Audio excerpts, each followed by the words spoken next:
थालिर बिलाइखौ जों जानायल' नङा जोङो आलासिफोरनो माबा लाइजौ लायाव माबाफोर जिनिस बावोब्लाबो जोङो साखौ सा खालामो ना सिंखौ सा खालामो बे बाथ्राखौ आहा मोनथिनांगौ लुगैया दङ। बे बाथ्राखौ सनातन धर्मनि गुबुन गुबुन फैदाव बिसोरहा मालाय सिद्धि लाभ खालामनाय ऋषि मुनिफोर मेल्ला मोनबोदों। बे ऋषि मुनिफ्रानो बेसोर सनातन धर्मनि गासिबो मानसिफोरखौ दैदेनबोदों थिग लामाजों। जोंनि बर'आवथ' कोनो सिद्धि लाभ खालामनाय ऋषि मुनि गैफेरामोन।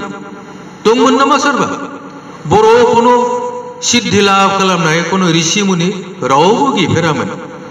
दा बिसोरहा बे सोमोन्दै कोनो गियान गैयामोन। हयथ' गामियाव बा समाजाव जायफोरा बोराइसिन बेनो मोनसिगोन खोमा साननानै हयथ' बेनाव सोंहैबाय जोङो लाइखौ बोरै दोननानै ओंखामखौ जानांगौ। बे बोराइ मानसियाथ' बेफोरबायदि गियान गैया। बैसोआवल' बेहा देरसिन जानो हागौ खिन्थु मेलेमाथ' बिदिनोसै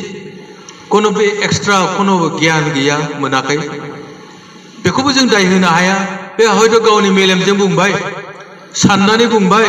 अ लायाथ' सा बाहागोआव दाउखाबो खियो दाउस्रिबो खियो बायदिसिना खियो बहायथ' मैला थायो। हे नाङालै बेखौ सा बाहागोखौ सिं खालामदो सिंखौ सुस्रानानै बहाय मोजाङै ओंखाम होदो। दा जोंना बर'फोरनाव बे सिस्टेमा सोलिनानै दं। अनेक गामियाव दासिमबो दङ। थालिर बिलाइखौ सिंखौ सा खालामनानै जों ओंखाम जायो। नंगौना नङा? दासिमबो नंगौ, दासिमबो दङ। That is completely unscientific, अबैज्ञानिक। गुबुन सनातन धर्मआव बिसोरो लाइखौ साखौ सा खालामो सिंखौ सिं खालामो। बांगालफ्रासो सिंखौ सा खालामनानै जायो खिन्थु सनातनिफ्रा साखौ सा खालामनानै दोनो आरो सिंखौ सिं खालामनानै दोनो। बे बैज्ञानिक दृष्टिभंगिजों नायोब्लाबो बियो अबैज्ञानिक। बेखौ एक्सप्लेनेसन खालामनो थाङोब्ला सानाथ' हाबनोसै। आङो बेयाव सोरबा बटानि फरायनाय मानसि दङ? बटानि फरायनाय मानसि दङ? सोरबा दं नामा? गैया। आं बुंनोसै बिफांनि बिलाइया जेखि बिलाइ जाया मानो थालिरानो हक लाइहु लाइ हक बा जिखुनु बिफांनि बिलाइ सा बाहागोआ कमप्लिटलि सिल्ड, एकेबारे कोनो बहाय गब्लं गैया। जिखुनु बिफांनि सिं बाहागोआव सिंखौ जों high power magnifying glass microscope बेफोरबायदि लानानै जखन नायो जों नुनो मोनगोन जे जिखुनु बिफांनि सिं बाहागोआव फिसा फिसा फिसा फिसा गब्लं थायो, गुदुं थायो। इंराजियाव जों बेखौ होनना बुङो स्टमाटा। बिफांहा जा जत खामानि बिलाइनि गेजेरजों मावजोबो। बे बिलाइनि गेजेरजों मावनायाव मा खालामो? एक नम्बराव जोंहा फट'सिन्थेसिसनि खामानि जायो। फट'सिन्थेसिसआव जोंनो मा नांगौ? साननि सोरां नांगौ, बाराव थानाय कार्बन डाइ अक्साइड नांगौ आरो बिफांनि रोदाया हानिफ्राय बोखांना हरनाय दै बेखौ मोनबाय आरो बिलाइयाव थाखानाय क्ल'र'फिल। बे मोनब्रैजों मोनसे कमप्लेक्स प्रसेसनि गेजेरजों बिफांनि बिलाइयाव कार्ब'हाइड्रेट सृष्टि खालामो। बे कार्ब'हाइड्रेट सृष्टि खालामनानै जाहैबाय आदार। बेनि फिथाइयाव जमा जाहैबाय, बायदिसिना फिथाइफोराव जमा जाहैबाय बे कार्ब'हाइड्रेटफ्रानो। आरो बेखौ जानानै जोङो गाव गावनि जिउखौ खुंनो हायो। दा बिफांनि बिलाइ सा बाहागोआ सिल्ड, बेवहाय खालि क्ल'र'फिलाल' साननिफ्राय बेखौ सोरांखौ एबजर्ब खालामनो हायो, सोबखांना लानो हायो। सिं बाहागोजों मा खालामो? फट'सिन्थेसिसआव सोमजिनाय अक्सिजेना बे गब्लंजों ओंखारलाङो गाहायजों आरो दै खफ'आबो ओंखारलाङो। फट'सिन्थेसिसल' नङा, बिफांनि बेलायाव रेसपिरेसनबो जायो, हां लायो। हां लानायावबो बिसोरो अक्सिजेनखौ बोनानै कार्बन डाइ अक्साइडखौ हगारफिनो। बे हराव जायो बांसिन, सानाव खम जायो। बेनिफ्राय जायो ट्रान्सपिरेसन, थारमाने रोदाया बोना हरनाय बांद्राय जानाय दैखौ बे बिलाइया बाराव हगारहरो। बेबो बे बिलाइनि सिं बाहागोजों थाङो आरो जोबथारनायाव आं बुंनोसै एक्सक्रिशन सिगारनाय जों जिब जुनारफ्रा थांनानै थानो थाखाय बायदिसिना जिनिस जायो जाखांनायनि उनाव नांगौखौ जोङो देहाया सोबखांनानै नाङै जिनिसखौ जोङो सिगार हरो खि महरै हासुदै महरै जों बेखौ बाहेराव हगार हरो बिफाङाबो गाव गाव जानायनि जे नाङै जिनिस बिस्था जे जिनिसखौ गावनो नांला बिफाङाव नांला बे जिनिसखौ सिगार हरो माजों सिगार हरो बिलाइनि बे सिं बाहागोआव थानाय गब्लं गब्लंजों बेखौ सिगार हरो बहाय बिषाक्त जिनिसबो थानो हागौ बिफांनि मोदोमाव जुदि माबा बिषाक्त जिनिसफोर जुदि सृष्टि जादोंब्ला बेबो बिफांनि बिलाइनि सिं बाहागोजों बियो ओंखारलांगोन बे मोनब्रै खामानि जायो दा आं बुंनाया बेनो थालिर बिलाइखौ जों लाबोबाय लाइहु लाइखौ जों लाबोबाय लाबोनानै सिं सा मोजाङै दैजों सुबायानो सुनानै जोङो उल्थायनानै खुग्लुबनानै जों जाबाय बे लाया बिलाइ दानस' जादोंब्लाबो बे सिङाव दै थाबाय थायो बे मोनब्रै खामानिया सोलिबाय थायो दा जेब्ला जोङो बिलाइखौ खुग्लुबनानै साखौ सिंखौ सा खालामनानै जेब्ला ओंखाम जागोन ओंखाम लागोन ओंख्रि लागोन बेदर लागोन ना लागोन बायदिसिना लागोन बिलाइयाव सोलिबाय थानाय बै खामानिफ्रा तखनथ' सोलिबाय थायो फट'सिन्थेसिसबो जागोन रेसपिरेसन जागोन ट्रान्सपिरेसन जागोन आरो एक्सक्रिशनबो जागोन दा एक्सक्रिशनाव जानाय जेनाखि बिषाक्त गेस बा बिषाक्त पदार्थ बे जिनिसाथ' ओंखारबाय थागोन ओंखारनानै बहा थांगोन बेलाय ओंखामाव मिक्स जाबाय दालियाव मिक्स जाबाय ओंख्रियाव मिक्स जाबाय जों बेखौ जाबाय बे जुदि खुब बारा बिषाक्त नङाब्लाथ' गबाय जुदि बिलाइया बिषाक्तब्ला बेखौथ' जोङो पयजन हिसाबै बिस हिसाबै जों जाबायना ओंखायनो बे जिनिसा कमप्लिटलि आनसाइन्टिफिक आं दिनै खावलायबाय जे जोङो लाइहु लायानो जा थालिर बिलाइयानो जा जेरावखि जों ओंखाम जाया सब समाय साखौ सा बाहागो खालामनांगौ सिंखौ सिं खालामनांगौ बे भुलखौ जाहाथे धावलिगुरि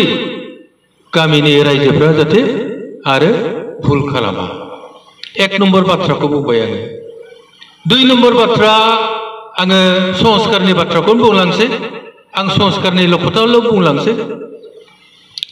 जोङो ओजों थाङो आलासि जानो थाङो थाबाय थाबाय थाङो बा गारि घराजोंबो थाङो गोजान गोजानाव थांनायाव न'आवथ' जोंहा बे जोंनि एक्सक्रिशननि खामानिखौ मावनो जोंहा बयहाबो गाव गावनि न'आव फायखाना दंखायो इउरिनेल दंखायो नङा होमबा दरजा खोबथेबाय थे मारिबाय सिङाव जोंनि खामानिखौ जों मावबाय खिन्थु ओजों थाङोब्ला लामाफ्राव जेब्ला जोङो हासुनो ओंखारो खिनो ओंखारो हौवायानो जा हिनजावानो जा जोङो बबेथिंजाय मोखां जानानै हासुनो खिनो साबसे मानसिया मोनथिगौ धावलिगुरि गामिनि रायजोफोरनि गेजेराव आं बेखौ सोंबाय सोरबा मोनथिगौना बेनि नियम नितिखौ बेबायदि नियम निति मोनथियैयाव जोङो भुल बसत भुल साइडै मोखां जानानै बेबायदि खामानि मावनायावबो जोंहा अनेक अपकार जायो आं बे खोथाखौ बुंसै जे सान ओंखारनायनिफ्राय सान हाबजासे साना सानजाहा ओंखारनानै खोलाथिंजाय थांनानै सोनाबहा हाबो जखन अख्राङाव साना थायो जोङो जेब्लाबो साहा मोखां जानानै हासुनाय खिनाय खामानिखौ मावनांगौ लामा सामा जुदि जोङो बेबायदि खालामनो गोनां जायोब्ला लामा सामा बेबायदि जायोब्ला बा बेफोरावनो बहाबा जुदि जोङो लेट्रिन इउरिनेल जुदि बानायनांगौ जायोब्ला जों ओरैबायदि खालामनांगोन जों जाहाथे साहा मोखां जायो बे भुलखौ दा खालाम जुदि भुलखौ जा खालामफ्राङोब्ला जों जुदि जेरै साना दङ बेथिंजाय जुदि मोखां जानानै खिनाय हासुनाय मावदोंब्ला हौवाफ्रा जुदि खालामफ्राङोब्ला सानाबो हौवाफ्रा जुदि भुल बसत बेखौ मोनथियाव खालामदोंब्ला साननिथिंजाय मोखां जानानै बेहा दाया एसे खम जायो हिनजाव मानसिया जुदि साननिथिंजाय मोखां जानानै खिनाय हासुनाय मावदोंब्ला दाया बांसिन जायो आं हले बेखौ साबधान खालामखाबाय हर जाब्लालाय हराव जुदि बेबायदि लामा सामा थांनायाव हासुनो खिनो ओंखारदोंब्ला तखन सान गैलिया साहा थिंजाय तगन नेचार प्रकृति बिमाया साहा थानानै खोलाहा नाहरबाय थायो एखायनो जखन साना हाबबाय जोङो खोलाहा मोखां जानानै हासुनाय खिनाय खामानिखौ मावनांगौ जुदि भुल जायोब्ला प्रकृति बिमाया हिनजाव जुदि सोरबा हिनजावा जुदि साहा मोखां जानानै हासुनाय खिनाय मावदोंब्ला बेबो हिनजाव प्रकृति बिमायाबो हिनजाव दाया खम हौवा मानसिया जुदि साहा मोखां जानानै हासुनाय खिनाय मावदोंब्ला दाया गोबांसिन बे भुलखौ दाखालाम 2 नम्बर संस्कारनि खोथाखौ बुंबाय आङो 3 नम्बरनि खोथा आं एसे बुंबावनोसै न'आवथ' जों बयबो न' सिबो सिला सिबो हासिबखौ जोङो बबावहाय दोनो मानसिफोर नुजासे जायगायाव हासिबखौ दोननो नाङा हासिब दोननायनि जायगाया खनायाव जेराव मानसिफोरनि मेगन गोग्लैया बिनिफ्राय फुल झारुफोरखौ जों माब्रै खालामो आं अनेक न'आव नुबाय फुल झारुफोरखौ सिबखानानै ओरै फसंनानै दोना होनबा अनेक न'आव दोनो हासिबखौ माब्लाबाबो फसंनानै बिजौखौ गोजौ खालामनानै दादोन हायोब्ला हासिबखौ खानानै दिन्दां सैनानै दोन बिजौआ गाहाय फारसे आजिथिंजा आखाइ हमो बे गोजौ फारसे थानांगौ दिन्दां मानसि नुयै जायगायाव दोननांगौ आरो जुदि बेबायदि जायगा गैयाबा हायाव फुथुनानै दोन खिन्थु फसंनानै माब्लाबा दादोन हराव माब्लाबाबो न'खौ सिबनो मोना बे नियमफोरखौ मिथिगौना आइमोनहा जुदि सिबथारनांगौ जायोब्ला जेनेबा न'आ फाखानि न' बोरैबा आसलि बिसलि काप गोग्लैबाय दिंग्रिनि गिलासा गोग्लैबाय बायस्रानानै थुबस्रा थुबस्रि जाबाय सिबथारनांगोन ना हरब्लाबो सिबनांगोन ना सिबनाङा सिबनांगोन तखन जिहेतु हर सिबनानै बे रुमनि खनायाव बबेबा खनायाव बेखौ जमा खालामना दोन सान ओंखारागौ माने रुम सिंनिफ्राय बे मैलाखौ दा दिहुन जुदि दिहुनोब्ला न'आव नांलाय खमलाय दावराव दावसि बारा जायो 3 नम्बर संस्कारनि खोथा बुंबाय आं 4 नम्बर जों दरखं मोखाङाव अनेक आं न'आव नुबाय सेन्देलखौ खुयो जुथाखौ खुयो हाबलाङो सेन्देल फैथाखौ मा खालामो दरखं मोखाङाव एखे ओरैबायदि दोनो हाबलांनांगौबा ओंखारलांनांगौ मानसिया एराय हाबनांगौबा ओंखारनांगौ जाना फैयो अनेक न'आव बिदिनो जायोना जायो दरखं मोखाङाव हाबलांनाय ओंखारनाय लामायाव खन'दिनबो सेन्देल फैथाखौ दोननो नाङा खनायाव दोनहोनांगौ सेन्देलखौ सेन्देलनि सायाव मोनसेनि सायाव मोनसेखौ जाबसिननानै दोनोना अनेक न'आव नुबाय आङो मोनसेनि सायाव मोनसेखौ जाबसिननानै दोनो बेबो भुल बेखौ दाखालाम 4 संस्कारनि खोथा बुंबाय आं मोनसेल' बुंसै साना हाब्बा स्कुटार सालायनो हाया मेगना जाला बोरायबायना 73 बोसोरनि बोराय आंबो मेगना जाला आं लास्ट मोनसे संस्कारनि खोथाखौ बुंलांसै जोंथ' गथ' गथाय खाङो जोंनाव मोनसे समाजाव नियम सोलिनाय दङ गथ'आ मास मोनसे जानाय लोगो लोगो मा खालामनांगौ गथ'नि खर'आव थानाय खानायखौ हना गारनांगौ खुर होनांगौ हनानै गारनांगौ अनेक न'आव खालामोना जोंबो हजादों बिसोर बयबो निश्चय हजादों आरो जायफ्रा दा जन्म जागोन बिसोरबो निश्चय हजाबावगोन बहाय बिराद गुदु गुदा माखासे बाथ्रा दङ मा होनना बुङो 1 मास जानायनि उनाव गथ'नि खानायखौ जुदि हवाब्ला मा जायो सुवा जायोनो सोर होनदों बामोनफोरा बुंदों आदार देन ब्राह्मणफोरनि बादे गुबुन बिसोर बहाय शूद्र जानो हागौ ट्राइबेल जानो हागौ बेनिफ्राय क्षत्रिय जानो हागौ बैश्य जानो हागौ बिसोरखौ बयखौबो बुंदों ब्राह्मणफ्रा गथ'आ जन्म जानाय 1 मासनि उनावनो राजबंशीफोरखौथ' आरो खरासिन बुंबावदों 1 सप्ताहनि उनावनो खानायखौ हनांगौ नङाबा सुवा जायो आं बुंनो लुबैदों सोंनो लुबैदों सुवाया मा जिनिस गथा लाव ना बारबादि जों रावबो नुफेराखै गोजा गोथां ना गोमो ना खांसो जों रावबो मिथिया बे बुंनाय बाथ्रा बेखौ अस्त्र हिसाबै ब्राह्मणफ्रा बाहायबोदों किन्तु ब्राह्मणनि गथ'खौ नोंसोर 6 बोसोराव सुरा खालामनायनि सिगां खानाय हनाय नुदोंना नुवाखै that is a great big weapon against माने other than ब्राह्मणनि बादै दस्राफोरनि सायाव बिराद गिदिर मोनसे अस्त्र गथ'आ जन्म जानाय लोगो लोगो नैबे खर' माथायाव सा बाहागोआ लांदां थायो बेगें थाया बेगेंआ नैबेहाय खोमानि गोजौसिम एसे थायो बेगें नैबे जायगाया खालि बिगुरल' थायो गोबा बाहाय सिङाव मेलेम थायो जेब्ला बाहाय खुर होनाय जायो खुर होनाय लोगो लोगो बे खुर होनायाव जे भाइब्रेशन जायो बे भाइब्रेशननि थाखाय जोंनि मेमोरि सेल ब्रेनाव थानाय मेमोरि सेलफ्रा अनेक नष्ट जायो गोबां नष्ट जायो जायनि थाखाय बे गथ'फ्रा देरनानै दस्रा बामुन गथ'फ्रा जेरखम थाब थाब केपचार खालामनो हायो मुखस्थ खालामनो हायो जों गुबुन गथ'फ्रा मुखस्थ खालामनो हाया गोसोआव थाया बुजिनो हाया जायो उनाव मास्टारजोंबो रायजायो खर' गोबोरखि दं नामा गोबोरखिथ' गैयामोन मेलेमानो दंमोन जर जुलुम बेखौ भद्रा खालामना होबाय गेदा खालामना होबाय माब्रै 1 मास जानाय लोगो लोगो खर'आव खुर होनानै भाइब्रेशन सृष्टि खालामनानै सिंनि मेलेमखौ बथ्रा खालामना होबाय आरो बिदिनो जुदि हबाय थायोब्ला खर जेसे हगोन एसे जागोन बे मेलेमाव थानाय जेनाखि साइडनि बेगें बियो लासैसो बारायलाङो बारायै बारायै जखन 5 बोसोर 5.5 बोसोर जाबाय तखन बे बेगेंआ ख्रे अरेनोसै तखन बेखौ बियो गोरा जानोसै बै खुर होब्लाबो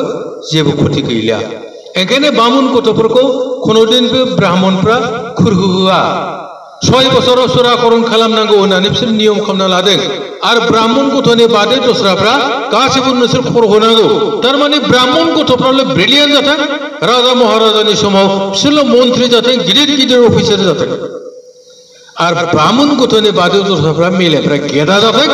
नोंसोर काम करते रहो हमको खिलाते रहो बे ब्राह्मणफोरनि मस्त गिदिर मोनसे अस्त्रसोमोन बियो बे मेडिकेल साइन्सआ बेखौ उद्घाटन खालामनायनि परेसो बे खोथाफोरखौ साधारन मानसिफोरा मोनथिदों जा जों बर'फ्रा बेखौ जों मोनथिजोबनांगौ जोङो दिनै मोनथिनायनि परे जोङो गावबो मोनथिना लानाय लोगो लोगो 10 जन मानसिनो मोनथिहोनांगौ आरो बुंनांगौ कोनो गथ'आ 6 बोसोर जायागौ माने बिनि खर'आव खुर होनो मोना खुरखौ होहोनो नाङा 6 बोसोरसिम खेमसिजों जों हानानै खान्दा खान्दा खालामना होनो हागौ किन्तु 6 बोसोर बारब्लासो जोङो गथ'नि खर'आव खुर होहोनांगौ बेखौ जों सुराकरन मोनसे उत्सव खालामो ना ओरैनो माबा खालामो बे जोंनि खोथा किन्तु 6 बोसोर जायागौ माने हौवासा हक हिनजावसा हक कोनो गथ'नि खर'आव खुर होहोनो नाङा आं बे खोथाखौ बुंबाय बेबो संस्कारनि मोनसे बिराद गिदिर बाथ्रा बियो आरो बेनिफ्राय जोंहा संसारि जिबनाव 16टा संस्कारनि खोथा दङ आंथ' मोनबाल'सो बुंबाय ना आरो माखासे गोबां बाथ्रा दङ साना हाबबाय आंहा थांनांसिगौ आङो बाराखौ मा बुंबावनो समाया खमनि भितराव आङो धोरोमनि बाथ्रा आध्यात्मिकतानि बाथ्राफोरखौ आं दिनै सावरायाखिसै आरो जथेस्थ बुंलांखाबायबो